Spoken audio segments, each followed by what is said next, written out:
Le Premier ministre algérien qui critique les classements internationaux, les États-Unis contre un consulat au Sahara occidental, Donald Trump qui lance son propre réseau social qui s'appelle Truth Social, et Facebook qui va changer de nom. Oui, très surprenant, mais Facebook va peut-être changer de nom. On parle de tout ça aujourd'hui dans cette vidéo. Si vous ne connaissez pas et vous découvrez la chaîne, bienvenue sur Décodeur Bip-Hop. On résume l'actu algérienne mais aussi du monde en quelques minutes. N'hésitez pas à vous abonner pour nous soutenir. Allez, on commence. Le Premier ministre Ayman Ben Abdelrahman a critiqué les classements internationaux qui placent l'Algérie dans des positions qui ne reflètent pas du tout le niveau réel de développement auquel le pays est parvenu. Il a expliqué que le problème venait du système national d'information qui ne répondait pas aux exigences des indicateurs internationaux. Du coup, les rangs qu'occupe l'Algérie seraient systématiquement en dessous de son véritable niveau de développement. Il prévoit donc une réforme complète du système statistique national pour répondre à ce problème. Dans le cadre de cette réforme, le gouvernement compte reconstituer le Conseil national de la statistique, coordonner tous les organes qui composent le système national d'information statistique, uniformiser les bases de données utilisées dans ces différents organes et faire une révision du cadre juridique car les textes actuellement utilisés datent de au moins 1914. Et enfin, pour finir, il estime que les engagements internationaux de l'Algérie doivent être dorénavant pris en compte. Après, la question, est-ce que c'est de mieux calculer comment est fait le classement ou juste d'améliorer le pays pour justement prendre des places dans le classement? Ça, je vous laisse en juger. D'ailleurs, en attendant, le temps que vous réfléchissez, on passe directement au sujet suivant qui est bien loin de l'Algérie, c'est les États-Unis. Mais c'est quand même à côté de l'Algérie car ça se passe au Sahara occidental. En fait, le nouveau gouvernement américain revient petit à petit sur les engagements de Donald Trump pris concernant le Sahara occidental. Dans le cadre des accords entre les USA, le Maroc et Israël, Donald Trump avait promis l'édification d'un consulat américain à Dakhla.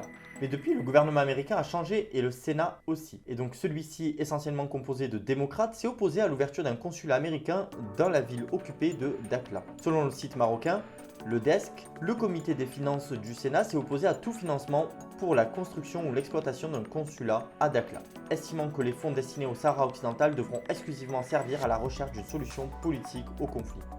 En juin dernier, la Commission des affaires étrangères américaine avait empêché la vente de drones armés au Maroc et bloqué déjà l'ouverture d'un consulat à Dakhla. La commission soupçonnait en fait que son rôle au consulat serait de confirmer la souveraineté marocaine sur le Sahara occidental, n'étant pas le but des États-Unis actuellement.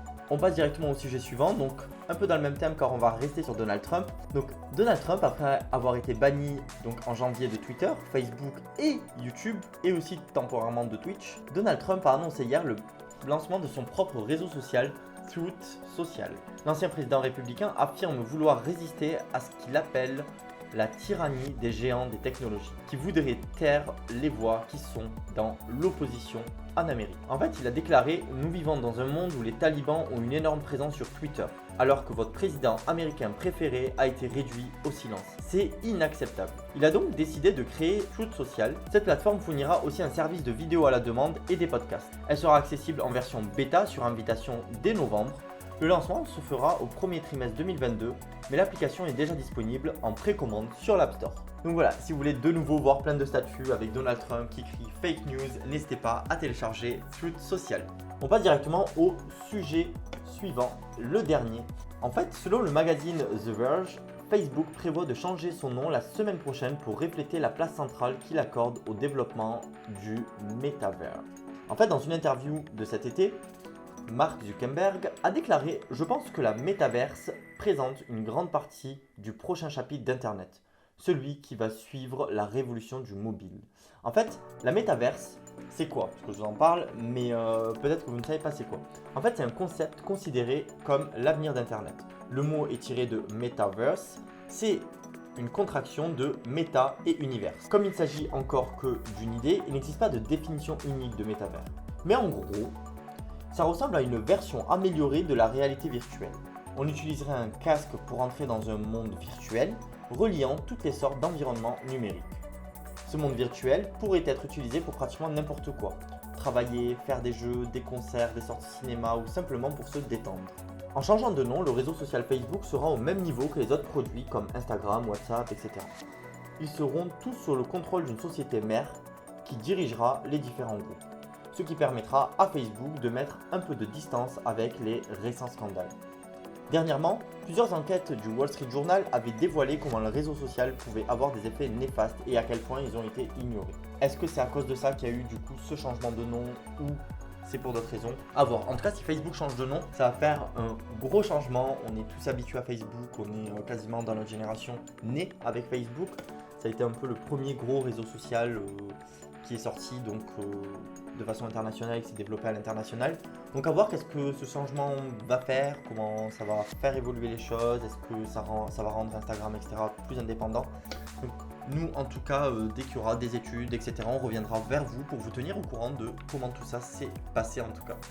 La vidéo est finie, merci à vous de nous avoir suivis. Si le format vous a plu, n'hésitez pas à vous abonner pour nous soutenir. Si vous avez des questions, des suggestions, n'hésitez surtout pas à nous les dire en commentaire sur n'importe quel sujet ou sur tout autre. Si vous voulez même qu'on parle de quelque chose en particulier, n'hésitez pas à nous dire en commentaire, en général on répond. Quant à moi, je vous dis à la semaine prochaine. Pourquoi la semaine prochaine? Parce que pas seulement lundi. Il faut savoir qu'à partir de maintenant, on va changer le format, on va faire beaucoup moins de vidéos. On va sûrement faire 1 à 2 vidéos par semaine. Et on va essayer de plus se concentrer sur les vidéos, en fait, de plus les analyser et de pas juste donner les news un peu plus approfondies dans notre analyse. En tout cas, j'ai hâte de vous montrer le nouveau format et j'ai hâte de voir ce que vous en pensez tout simplement. Donc voilà, je vous dis à bientôt.